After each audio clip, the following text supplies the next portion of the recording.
What do the most recent job layoffs in Greater Seattle area mean for our local real estate market? That's what we're going to talk about in today's video. Let's get to it.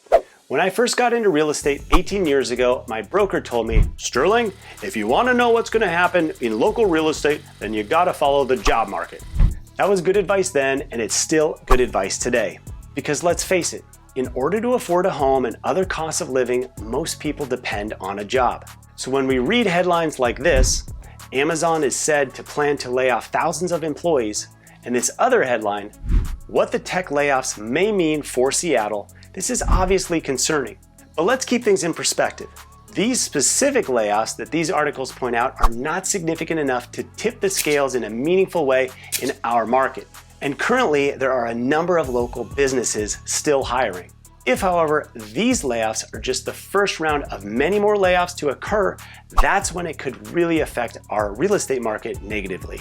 Seattle was one of the fastest growing cities across the country this past decade. And this growth wasn't random. It was in direct correlation to the growing number of jobs and our economy. We have many strong international companies headquartered here in our region, including Amazon, Boeing, Costco, Microsoft, Starbucks, Nordstrom, and many more. Having this robust economy and strong job opportunities provide people with the necessary security of making a good living and being able to afford a home. Usually, housing follows jobs. So when job growth is strong, it usually means a strong real estate market. Similarly, when widespread layoffs occur, real estate tends to go down. One great example of this here in Seattle was from 1969 to 1971. That's when Boeing laid off a huge number of employees. During this time, the Boeing company, the region's largest employer at that time, went from a peak of 100,800 employees in 1967 to a low of 38,690 in April of 1971.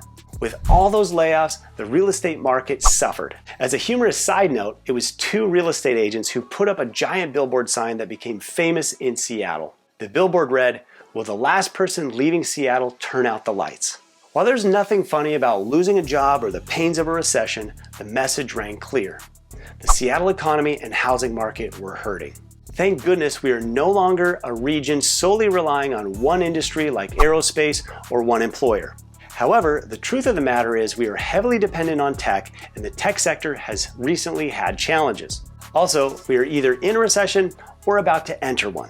The big question is, how long and how deep will this recession go? According to the Bureau of Labor, the current unemployment rate here in our region is about 3%. Now, economists would say this is an extremely healthy number. However, it's also a lagging indicator. 3 months from now, or 6 months, or a year out, things could look very different. There are so many things that affect the Greater Seattle real estate market. Supply and demand, interest rates, population growth, new housing starts, and much, much more. Clearly, one of the most important things to watch is the job market. On this YouTube channel, we track this as well as the other factors. So if you want to stay in the know and not miss more valuable content regarding real estate in our great city, please tap the like and subscribe buttons.